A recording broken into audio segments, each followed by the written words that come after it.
ఇక యాకత్పుర విషయానికి వస్తే ఎమ్మెల్యే షాషా ఖాద్రి చార్మినార్ ఎమ్మెల్యే ముంతాజ్ అహ్మద్ ఖాన్ ను మారుస్తారని ఊహాగానాలు వినిపిస్తున్నాయి. మిగతా స్థానాలలో సిట్టింగ్లకే ఛాన్స్ ఇస్తారని తెలుస్తోంది. చాంద్రాయణగుట్ట నియోజకవర్గం నుంచి మరోసారి గెలుపు బావుట ఎగురవేస్తాననే ధీమా అక్బరుద్దీన్ ఓవైసీలో వ్యక్తమవుతోంది.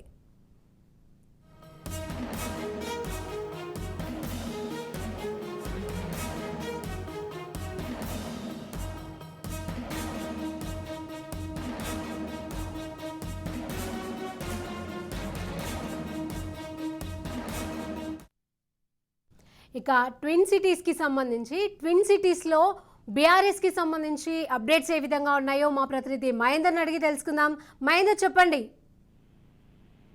శిరీష, గ్రేటర్ హైదరాబాద్ లో గులాబీ పార్టీకి దాదాపు ముళ్ళు గుచ్చుకుంటున్నాయని చెప్పొచ్చు. ఆ రకంగా ఉంది గులాబీ పార్టీ పరిస్థితి.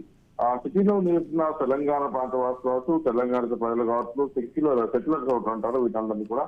ఈ సెటిలర్ ఓటర్స్ తో దాదాపు బీఆర్ఎస్ ఎక్కువగా ఊహించుకుంది, కానీ ఊహించినట్టుగా ఫలితాలు ఉంటాయా? ఆ రకంగా వాళ్ళంతా ఇన్నాళ్ళు ప్రచారాలతో ప్రయత్నాలు చేసినప్పటికీ మరి అవన్నీ కూడా బీఆర్ఎస్ కు అనుకూలంగా ఉంటాయా అనే దానిపైన అయితే దాదాపు డౌట్ అనేది చెప్పొచ్చు. ఆ రకంగా ఉన్నటువంటి ప్రచారాలకు ఎక్కువగా చంద్రబాబు అరెస్టు తర్వాత కూడా దాదాపు సిట్టింగ్ ఎమ్మెల్యేలకు టికెట్ ఇవ్వడం, అయితే ఇక్కడ బీఆర్ఎస్ నుంచి ఎక్కువ స్పందన రాకపోవడంతో ఎక్కువ మాటకు ఆంధ్రప్రదేశ్ వాసులు ఇక్కడ ఉండడంతో మరి చంద్రబాబు అభిమానులు ఉన్నారు. వీరంతా కూడా ఇక్కడ కూడా బీఆర్ఎస్ పార్టీ అధినేత కానీ కేటీఆర్ కానీ స్పందించకపోవడంతో బీఆర్ఎస్ పార్టీ పైన గురణ ఉన్నారు. మరోపక్క వారి వర్షాలు వరదలు వచ్చినప్పుడు కూడా సిటీ అతలాకుతలం అవుతుండడంతో ఆ రకంగా కూడా దాదాపు నగరంలో దాదాపు వ్యతిరేకతగా ఉందని చెప్పొచ్చు. అందుకు నిదర్శనం గతంలో జిహెచ్ఎంసీలో ఎలక్షన్ లో బీజేపీకి వచ్చిన ఫలితాలని అనుకోవచ్చు. ఇక తెలంగాణ అసెంబ్లీ ఈ ఎన్నికల ప్రచారం తారాస్థాయికి దాదాపు చేరుకుంది. ఈ రోజుతో మరి కొన్ని గంటల్లో ముగిన నేపథ్యంలో ప్రధాన రాజకీయ పార్టీలు హోరాహోరీగా ప్రచారం చేస్తూనే ఉన్నాయి. అన్ని పార్టీలు చావో రేవు అన్నట్టుగా తలపడుతున్న విషయం తెలుస్తుంది. అయితే ఆ ప్రాంతం సామాజిక వర్గాల వారిగా ఓటర్లు చేరువయ్యేందుకు పార్టీలు ప్రణాళికలు ఇప్పటికే సిద్ధం చేస్తున్నాయి. ఆ రకంగా ఇప్పటికే గ్రేటర్లు మాత్రం ఇతర జిల్లాల నుంచి కూడా వచ్చిన వారు ఎక్కువగా ఉండడం, ఇతర రాష్ట్రాల నుంచి వారు ఎక్కువ ఉండడం, వారిపైనే బీఆర్ఎస్ ఫోకస్ పెట్టింది. గ్రేటర్ లో మెజారిటీ సీట్లు గెలవాలంటే మాత్రం దాదాపు వారి ఓట్లు కీలకంగా ఉంటుంది. సో పార్టీ అభ్యర్థులు అన్ని విధాలా ప్రయత్నిస్తున్నారు. అందుకోసం 2014-18 ఎన్నికల్లో కూడా తెలంగాణ ఇతర ప్రజలు ఓట్లు అన్ని పార్టీలు కీలకంగా భావించాయి.